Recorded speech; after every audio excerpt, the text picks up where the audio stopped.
तो क्वेश्चन है हमारे पास, separate even and odd number. हमको इवन एंड ऑड नंबर को सेपरेट करना है। तो देखो इनपुट में है हमारे पास 8 1 3 4 7 9 6, आउटपुट है हमारे पास 8 6 4 3 7 9 1। मतलब इवन वाले नंबर को हमको स्टार्ट में रखना है और ऑड वाले जो भी नंबर है उनको हमको एंड में रखना है, और किसी भी हम वैलिड ऑर्डर में रख सकते हैं। ऐसा नहीं कि इन प्लेस हमको स्वैप करना है, ऐसे कुछ नहीं है। तो देखो इसको हम 2 पॉइंटर से कैसे सॉल्व करेंगे, मतलब 2 पॉइंटर कैसे लगा सकते हैं। तो सबसे पहला कि ये लीनियर डेटा स्ट्रक्चर है, एरे है, और दूसरा पॉइंट हमारे पास ये है कि कंपेयर कर रहे हैं, हम कंपैरिजन कर रहे हैं, तो यहाँ पे हमारा 2 पॉइंटर लग सकता है। तो इनपुट देखें और आउटपुट देखें तो उससे हमको समझ में आ रहा है कि जो भी ऑड नंबर है उसको एंड में हम रख रहे हैं, और जो भी इवन नंबर है उसको हम स्टार्ट में रख रहे हैं। तो एक पॉइंटर हम रख लेंगे स्टार्ट में और एक पॉइंटर हम रख लेंगे एंड में।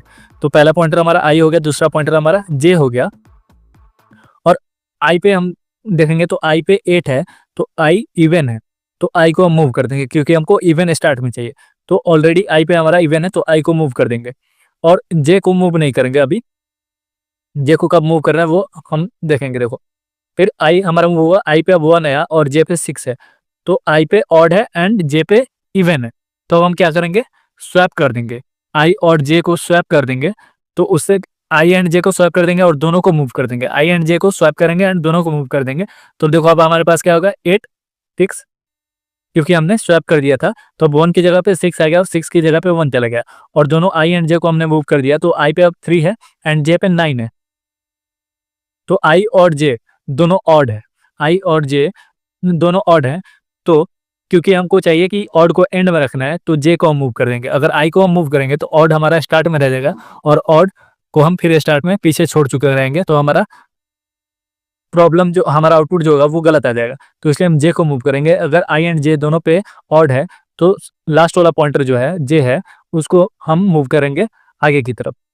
तो अब जे आ जाएगा हमारा 7 पे एंड आई है 3 पे। अभी भी हमारे पास दोनों पॉइंटर पे ऑड ही है, दोनों पॉइंटर पे हमारे पास ऑड ही है। तो फिर से हम जे को मूव करेंगे। अब देखो जे पे इवन है, जे पे 4 है जो कि इवन है, एंड आई पे 3 है जो कि ऑड है। तो फिर हम स्वैप कर देंगे आई एंड जे को, एंड आई को मूव कर देंगे और जे को मूव कर देंगे।